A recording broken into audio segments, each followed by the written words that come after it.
नमस्कार, मैं परवेश बामल और आप देख रहे हैं दैनिक ट्रिब्यून।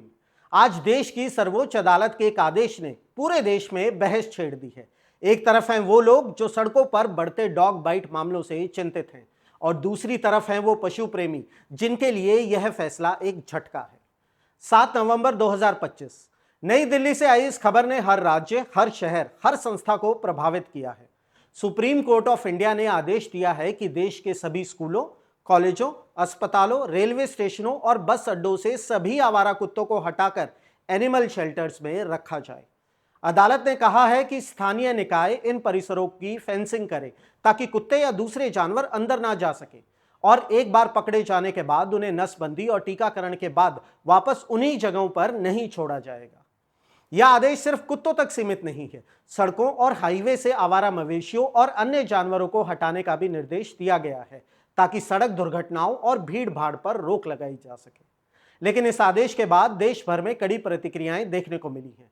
एनिमल राइट्स एक्टिविस्ट और बीजेपी नेता मेनका गांधी ने इस आदेश को अव्यवहारिक बताया। एएनआई से बात करते हुए उन्होंने कहा, अगर 5000 कुत्ते हटाए जाते हैं तो उन्हें रखा कहां जाएगा? इसके लिए 50 शेल्टर चाहिए, लेकिन इतने शेल्टर हैं ही नहीं। उनका कहना था कि अगर यह संभव होता तो अब तक हो चुका होता और केवल कुछ हजार कुत्ते हटाने से समस्या का समाधान नहीं होगा क्योंकि देश में लाखों आवारा कुत्ते मौजूद हैं। इसी तरह पीपल फॉर एनिमल्स इंडिया की ट्रस्टी गौरी मौलिकी ने भी कोर्ट के इस फैसले को एक तरफा और जल्दबाजी में दिया गया आदेश बताया। उन्होंने कहा, आज कोर्ट ने किसी पक्ष को सुने बिना सीधे आदेश सुना दिया।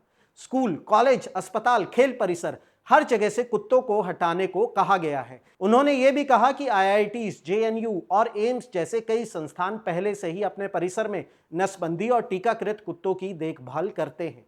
ऐसे में फेंसिंग और हटाने का ब्लैंकेट ऑर्डर प्रशासन के लिए एक नाइटमेयर साबित हो सकता है। सुप्रीम कोर्ट ने चीफ सेक्रेटरीज को 8 हफ्तों के भीतर अपनी प्रगति रिपोर्ट सुप्रीम कोर्ट में जमा करने के लिए कहा है। अदालत के इस फैसले से प्रतीत होता है कि अब समय सिर्फ बातों का नहीं है अपितु कार्रवाई का है और इसके पीछे वजह है वो डराने वाले आंकड़े जो लगातार बढ़ रहे हैं। साल 2024 में भारत में 37,15,713 डॉग बाइट केस और 54 रेबीज मौतें दर्ज की गई। देश भर में 2019 तक 1.53 करोड़ आवारा कुत्तों का अनुमान लगाया गया था। दिल्ली एनसीआर में ही डॉग बाइट घटनाएं 2023 के 17,874 से बढ़कर 2024 के 25,210 तक पहुंच गई। पंजाब में 2024 में 2 लाख से ज्यादा मामले दर्ज हुए।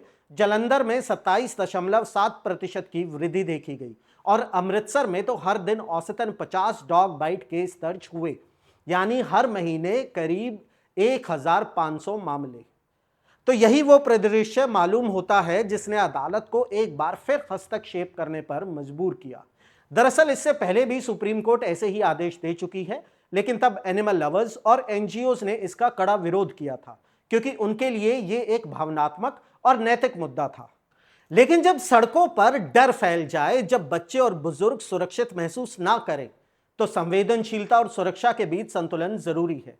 एक अध्ययन बताता है कि भारत में 82% ह्यूमन स्ट्रीट डॉग एनकाउंटर्स शांतिपूर्ण होते हैं, सिर्फ 2% आक्रामक।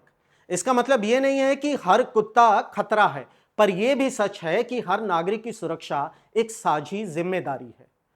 अदालत का यह आदेश मानवीय भी है और व्यवहारिक भी। इसलिए जोर इस बात पर है कि कुत्तों को मारा नहीं जाए, बल्कि उन्हें सुरक्षित तरीके से पकड़ा जाए, नसबंदी और टीकाकरण के बाद आश्रय गृहों में रखा जाए ताकि इंसान और जानवर दोनों सुरक्षित रह सके।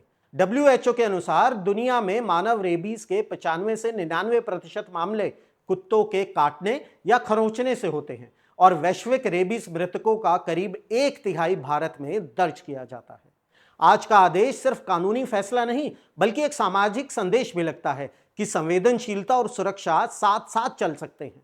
भारत ने 2030 तक डॉग मीडिएटेड ह्यूमन रेबीज से मुक्त होने का लक्ष्य national action plan for rabies elimination के तहत तय किया है और यह तभी संभव होगा जब कानून कागज से निकलकर जमीन पर उतरे और हर नागरिक अपना हिस्सा निभाए।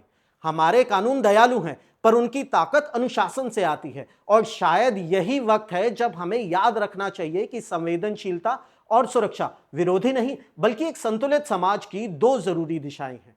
आपका क्या मानना है? क्या यह फैसला व्यवहारिक है या जल्दबाजी में लिया गया? कमेंट सेक्शन में जरूर बताइएगा। जय हिंद।